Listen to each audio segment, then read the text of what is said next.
access lynda.com, you're going to need a Charlotte Mecklenburg County Library card. Now, as a UNCC student, the last time I checked, you can get that card for free even if you don't live in Mecklenburg County. If you do live in Mecklenburg County, you can apply online here and just follow the instructions. If you're going to fall into this category of Mecklenburg School employees or One Access, you might want to do it that way. What you might end up having to do is call the local library branch to ask them how to get a library card. You should be able to do it digitally. You'll get a digital card number, and you shouldn't have to access it in person. If you live in Mecklenburg County, and for whatever reason you have problems getting it through UNCC, you can always get get it through the normal methods. So at any rate, this might require you to call up one of the local branches, but last I've heard, it's pretty simple to do it online.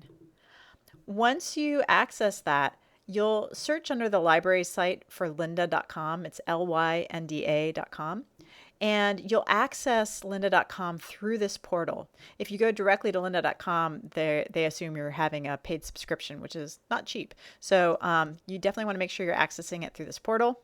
You scroll down to the bottom, click Access Now, and it will take you basically to a page where it's going to have you put in your library card number and the password. It's important to write down this password someplace because it doesn't actually store it. And if you forget it, it's not horrible, but you do have to call up lynda.com to have them reset it. So it is a little bit of a pain if you forget that password.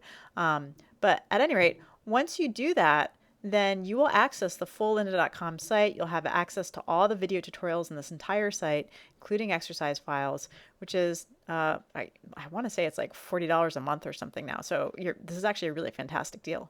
Then you can go through these videos and, for instance, if I were going to play this one, which I won't play the whole thing, you can play it at the normal speed. You can have closed captioning turned on.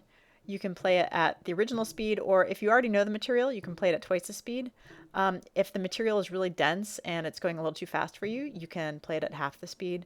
So there's quite a lot in here that you can use. You can also look at the transcript, and you can even download this and view it offline. That's sort of a new feature. So at any rate, and then there's the exercise files. So a lot of the times I'll say, go ahead and download the exercise files.